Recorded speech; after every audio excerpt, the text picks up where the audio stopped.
को अकेले पाकर घर में घुस आया था युवक। विरोध करने पर मिट्टी का तेल डालकर जिंदा जलाया। फरीदाबाद में एक तरफा प्यार में सिर फिरे आशिक ने लड़की को घर में घुसकर मारी गोली। खुद चलती ट्रेन के आगे कूद कर दी जान।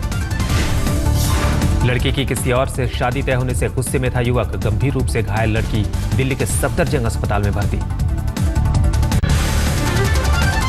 मुजफ्फरनगर के पास दिल्ली देहरादून हाईवे पर चलती कार में लगी आग। कार में सवार लोग सुरक्षित बाहर निकले।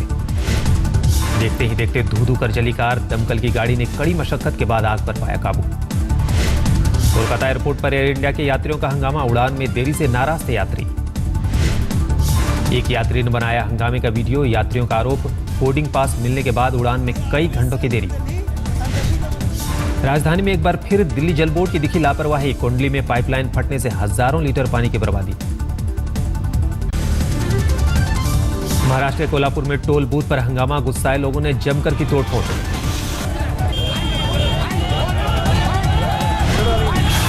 खराब सड़क बनने से स्थानीय लोगों में नाराजगी। लोगों ने टोल टैक्स देने से किया इनकार। पुणे में दौड़ तहसील में दबंगों के जुल्म से तंग आकर लड़की ने खुद को लगाई आग। घायल लड़की अस्पताल में भर्ती। दबंगों पर पीड़ित युवती और उसकी मां के साथ मारपीट का आरोप। पुलिस ने 6 लोगों को हिरासत में लिया। कानपुर में 6 मंजिला इमारत झुकने के बाद आसपास के लोगों में दहशत। प्रशासन ने खाली कराई इमारत। दिल्ली के एलएनजेपी कॉलोनी में 14 साल की लड़की पर धारदार हथियार से हमला। अस्पताल में भर्ती लड़की की हालत नाजुक। वारदात के समय कपड़े सुखाने छत पर गई थी लड़की। परिजनों ने दूर के एक रिश्तेदार पर लगाया हमले का आरोप।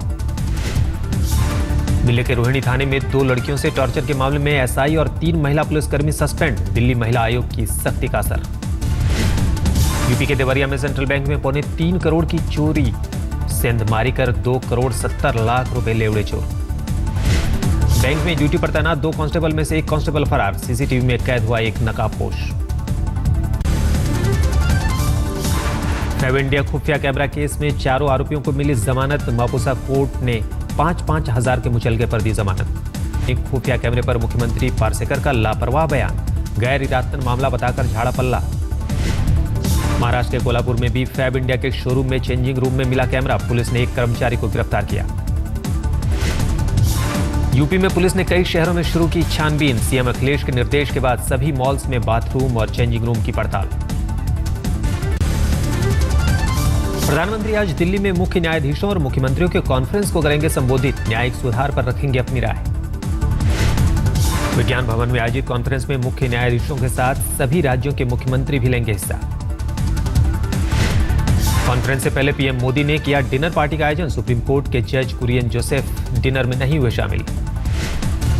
कुरियन जोसेफ ने पीएम को चिट्ठी लिखकर डिनर में आने से जताई असमर्थता। गुड फ्राइडे और ईस्टर का दिया हवाला। पश्चिम बंगाल के सीएम ममता बनर्जी भी डिनर पार्टी से गायब। विदेश में होने के कारण राजस्थान की सीएम वसुंधरा भी नहीं पहुंची। बिहार के सीएम नीतीश कुमार भी पीएम मोदी के डिनर में पहुंचे। यूपी के सीएम अखिलेश और दिल्ली के सीएम अरविंद केजरीवाल भी मौजूद। गुजरात, मध्य प्रदेश, महाराष्ट्र समेत सभी राज्यों के सीएम डिनर में पहुंचे। आंध्र के मुख्यमंत्री चंद्रबाबू नायडू भी मौजूद।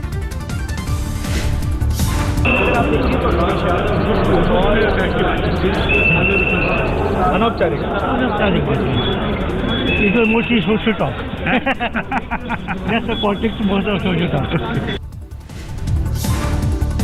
जजों के सम्मेलन में हिस्सा लेने पहुंचे उत्तराखंड के सीएम हरीश रावत ने कहा, हम सम्मेलन में रखेंगे अपनी राय। हम अपना पक्ष रखेंगे। यदि जो बातचीत चलेगी उसमें किस तरीके के डेलिब्रेशंस होते हैं उस पर डिपेंड करता है, लेकिन हम अपना पक्ष रखेंगे। दिल्ली में भ्रष्टाचार के खिलाफ केजरीवाल सरकार की नई मुहिम। आज से फिर से जारी होगी anti corruption helpline number. Delhi सरकार ने कहा, एंटी करप्शन हेल्पलाइन नंबर 1031 पहले से तय, आज से बहाल होगी सेवा। केजरीवाल सरकार के मुताबिक शिकायत मिलने के बाद भ्रष्ट अधिकारियों पर होगी कार्रवाई। अधिकारियों की मौजूदगी में केजरीवाल जारी करेंगे एंटी करप्शन हेल्पलाइन सेवा। डिप्टी सीएम मनीष सिसोदिया भी रहेंगे मौजूद। पिछली बार 49 दिन की सरकार में भी केजरीवाल ने जारी किया था एंटी करप्शन हेल्पलाइन नंबर। जनता को भ्रष्ट अधिकारियों का स्टिंग करने को कहा था। जनता परिवार के सपने को साकार करने के लिए नीतीश ने तेज की पहल। आज दिल्ली में मुलायम से कर सकते हैं मुलाकात।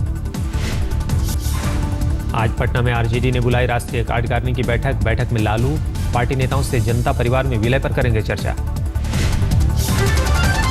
बेंगलुरु में बीजेपी की 2 दिवसीय राष्ट्रीय कार्यकारिणी की बैठक खत्म। पीएम मोदी ने दिया समापन भाषण, नहीं बोले आडवाणी। पीएम ने समापन भाषण में आडवाणी की तारीफ की, कहा आडवाणी जी के वक्त ऐसे कैंप होने से मिलता था लाभ। मोदी ने अपने भाषण में काम पर ध्यान केंद्रित करने की बात कही, बोले बड़े बड़े लोग आते हैं चले जाते हैं। मोदी ने नेताओं को दी नसीहत, का संवाद से बेहतर होने से जनता के बीच अच्छा संदेश जाता है। पीएम मोदी ने क्रिकेट का दिया उदाहरण, कहा विदेशी खेल होकर भी बेहतर कमेंट्री के चलते लोकप्रिय हुआ क्रिकेट, देशी कबड्डी रह गई पीछे। राष्ट्रीय कार्यकारिणी की बैठक में बोले बीजेपी अध्यक्ष अमित शाह, कहा गैर जिम्मेदाराना बयान देने वालों पर होगी कड़ी कार्रवाई। Performance of the government over the last 10 months was also discussed. BJP राष्ट्रीय कार्यकारिणी की बैठक में सिगरेट के डिब्बों पर वैधानिक चेतावनी को लेकर बड़ा फैसला। डिब्बे के 60% हिस्से पर रहेगा चेतावनी भरचित्र। पीएम मोदी ने सीधे तौर पर कहा संसदीय समिति में निजी हित वाले सांसद नहीं हो।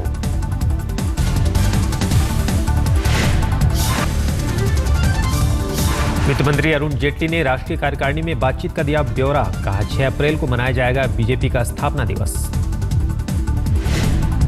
जेटली ने बताया अप्रैल मई में देशव्यापी यात्राओं का है कार्यक्रम। 14 अप्रैल को अंबेडकर जयंती मनाएगी बीजेपी। 21 जून को योग दिवस और पंडित दीनदयाल उपाध्याय की जन्मशती पर बीजेपी ने तय किए हैं तमाम कार्यक्रम। राष्ट्रीय कार्यकारिणी में गोपाल अग्रवाल ने भूमि। कांग्रेस ने सिगरेट पर स्वास्थ्य। हरियाणा के आईएएस अधिकारी अशोक खेमका के तबादले पर सरकार के भीतर ही उठे सवाल। राज्य के स्वास्थ्य मंत्री अनिल विज ने तबादले का किया विरोध। भ्रष्टाचार के विरुद्ध लड़ाई लड़ रहे हैं और जो उनकी प्रताड़ना की जा रही है उसका मैं विरोध कर रहा हूँ। यूपी के मैनपुरी में फसल बर्बाद होने से 2 किसानों की मौत। एक ने की खुदकुशी, दूसरे की सदमे से हुई मौत। मैनपुरी में अब तक 12 किसानों की मौत। प्रशासन के मुताबिक 4 किसानों की बीमारी से हुई मौत। यूपी के बागपत में भी फसल बर्बाद होने से सदमे में आकर किसान की मौत। राज्य सरकार के खिलाफ गुस्से में किसान। मध्य प्रदेश के भिंड में अब तक 3 किसानों ने की खुदकुशी। फसल बर्बाद होने से 3 किसानों की सदमे से मौत। बेमौसम बारिश से फसल तबाह होने से परेशान थे सभी किसान। शिवराज सरकार के खिलाफ दिखी नाराजगी। पश्चिम बंगाल के आसनसोल में 27 साल के किसान ने की खुदकुशी। इंजीनियरिंग की डिग्री के बावजूद करता था खेती। हरियाणा के करनाल में फसल बर्बाद होने से किसान बेहाल। मुख्यमंत्री से की मुआवजे की मांग। हरियाणा के रोहतक में भी बेमौसम बारिश से फसलों की भारी बर्बादी। कर्ज में दबे किसानों पर भारी मुसीबत। नासिक में बदहाल किसानों की मदद के लिए आगे आई प्रीति जिंटा। कई परिवारों को आर्थिक मदद। ग्रामीणों के मुताबिक प्रीति जिंटा ने कई परिवारों के गुजारे के लिए गाय खरीद कर देने का दिया भरोसा। हिमाचल में शिमला समेत कई जगहों पर भारी बारिश के साथ पड़े ओले। बारिश ने तोड़ा 104 साल पुराना रिकॉर्ड। भारी बारिश और ओले गिरने से फसलों की बर्बादी। लगातार बारिश के कारण कई नदियां उफान पर। मौसम विभाग ने 10 तारीख तक राज्य में भारी बारिश की जारी की चेतावनी। कई जगहों पर बर्फबारी की भी आशंका। पहाड़ों के साथ साथ निचले इलाकों में भी बारिश की संभावना। मौसम विभाग ने बारिश की जताई आशंका। 24 घंटे की बात करें तो थोड़ा पहाड़ों में खासतौर से हिमाचल प्रदेश, उत्तराखंड और यूपी में उस जगह में स्केटर टाइप की बरसात होगी या 1-2 जगह पे हिल स्टॉर्म या आइसोलेटेड इसको ला सकता है। मुंबई में रैंप पर दिखा सितारों का जलवा। बेटियों के साथ रैंप पर नजर आए बिग बी, शत्रुघ्न सिन्हा और अनिल कपूर।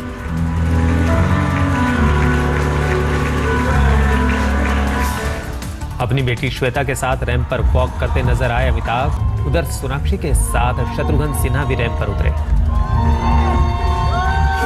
शबाना आजमी के सालाना फैशन इवेंट पर नजर आए सभी दिग्गज। अपनी मां जया बच्चन के साथ अभिषेक ने रैंप पर किया वॉक।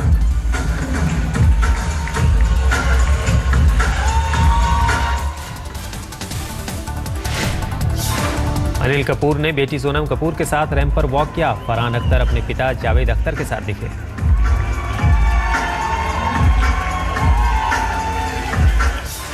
लंबे समय बाद किसी कार्यक्रम में साथ नजर आए बिग बी और शत्रुघ्न सिन्हा। शबाना आजमी के एनजीओ के लिए जुटाए गए फंड।